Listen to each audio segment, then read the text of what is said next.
Makan di warung Padang pasti enaknya pakai tangan. Kalau makan steak tentunya pakai pisau dan garpu. Tapi bagaimana kalau makan hidangan mie? Yup, meski lebih mudah pakai garpu, tapi cara makan mie yang paling hit pastinya pakai sumpit. Bagaimana sebenarnya hubungan mesra sumpit dan mie?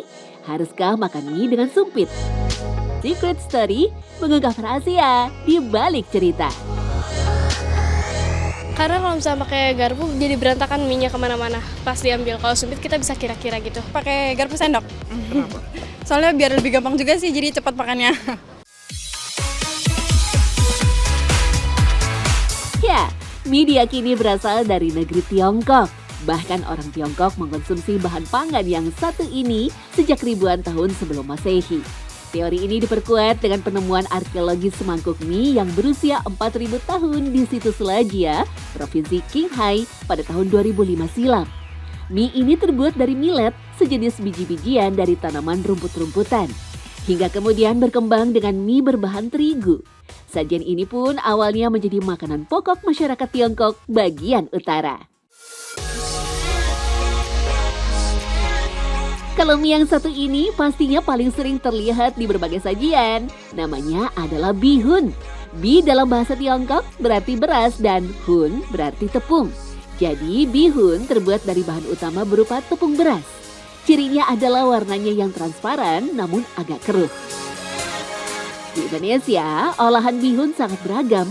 Meski teksturnya kenyal, namun bihun mudah menyerap bumbu.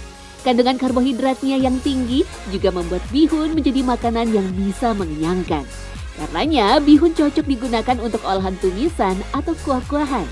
Mulai dari mie goreng, ketoprak, pendamping bakso, bahan isian risol, dan banyak lagi. Di negeri asalnya Tiongkok, bihun sudah dikonsumsi sejak era dinasti Qin. Saat itu, Kaisar Qin Shi Huang mengirimkan pasukan dari wilayah utara menuju ke wilayah selatan. Namun kemudian timbul permasalahan seputar logistik. Prajurit utara yang terbiasa makan olahan mie berbahan terigu dan juga kue mantou, tentu saja mengalami kesulitan mencerna nasi yang menjadi makanan pokok daerah selatan. Untungnya, sang juru masak bisa berinovasi membuat olahan baru. Beras yang melimpah di daerah selatan pun diolah menjadi tepung beras dan diolah kembali menjadi mie beras. Sajian mie dari beras ini tak hanya menjadi penyelamat para prajurit saat itu, namun akhirnya bisa terkenal ke seluruh dunia dengan nama Guilin Mie Fan atau Guilin Noodles. Mie beras inilah yang kemudian menjadi cikal bakal bihun dengan bentuk yang lebih halus dan kering.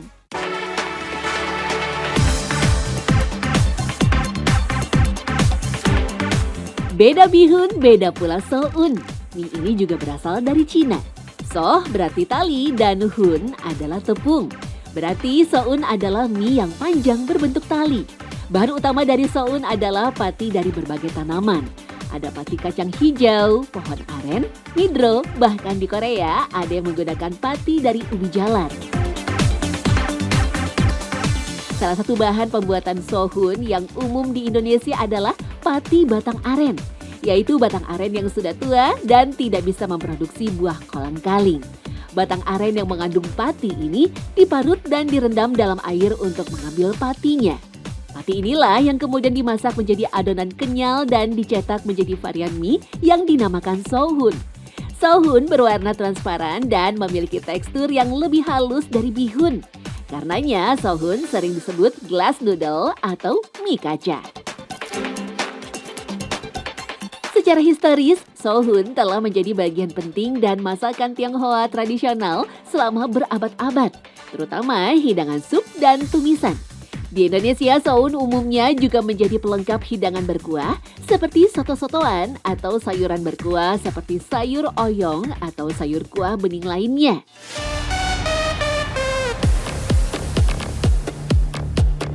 Berbeda dengan bihun dan soun yang sudah akrab di telinga masyarakat Indonesia, misoa atau misua jarang terdengar. Meski begitu, mie putih yang terbuat dari terigu ini cukup banyak diolah oleh warga turunan Tiongkok, menjadi hidangan istimewa di saat Imlek atau hari-hari besar keagamaan lainnya. Bisa sebagai isian lumpia ataupun isian sup.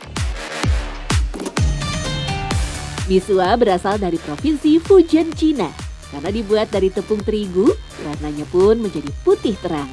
Tidak sedikit transparan seperti bihun, apalagi soun. Teksturnya pun tebal dan lebih mengembang lagi saat dimasak. Namun tentunya menjadi sangat lembut dan tak sama dengan mie dari terigu lainnya yang kenyal dan kaku. Meski lembut, misua tidak mudah patah. Inilah yang membuat misua dijuluki mie panjang umur. Karena miso itu kan kayak mie, nah mie itu kan panjang, jadi artinya itu panjang umur.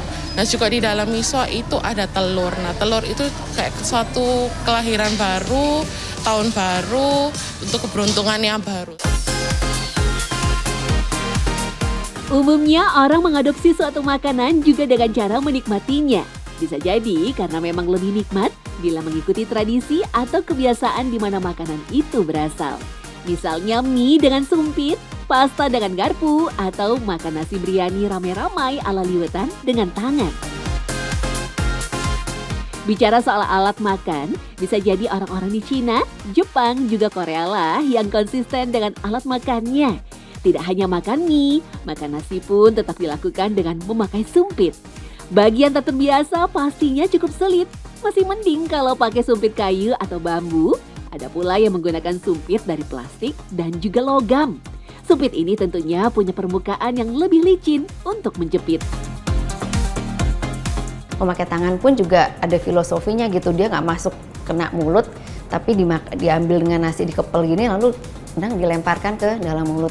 Sama juga di Eropa jenis-jenis makanannya memang dia tidak memakai, kebanyakan nggak memakai sendok kan, dia hanya memakai pisau dan garpu. Dari jenis makanan yang lahir di suatu daerah itu dan dengan peralatan yang ada untuk menyesuaikan makanannya.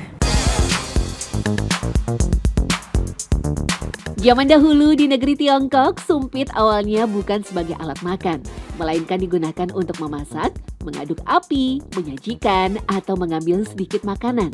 Dan seiring berkembangnya teknik memasak, hidangan-hidangan serba besar pun menjadi berbagai jenis masakan dengan porsi yang kecil dan sumpit pun tercipta.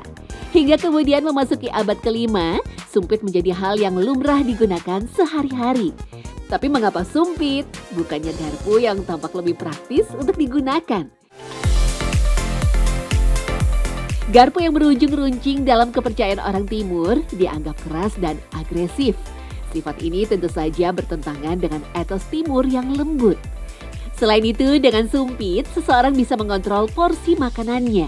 Sesuai dengan budaya makan Asia yang menekankan makanan porsi kecil di setiap suapan.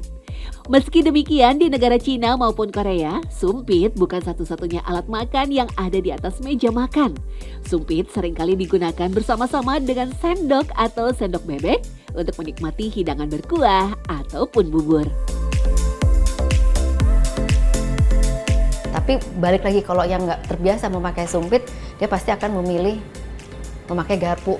Tapi enggak dong kalau kita memakai sendok. Mungkin ada orang-orang tertentu yang mungkin sulit makan, lalu mungkin diirisin lalu pakai sendok dengan kuahnya. Mungkin itu ada yang terjadi, tapi supaya afdolnya adalah ya itu memakai sumpit karena asalnya mie ayam itu mie itu datangnya adalah dari di negara Tiongkok. Kita tetap menghormati tradisi di mana makanan asalnya itu lahir.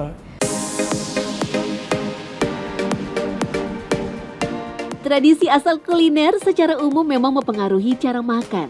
Namun sebenarnya tak ada aturan baku untuk bagaimana menikmati sebuah makanan. Sendok, garpu, pisau, ataupun sumpit tak lain sekedar alat untuk mempermudah manusia menikmati hidangan. Jadi bukan hal aneh bila sumpit tak lagi mesra dengan hidangan mie ataupun garpu.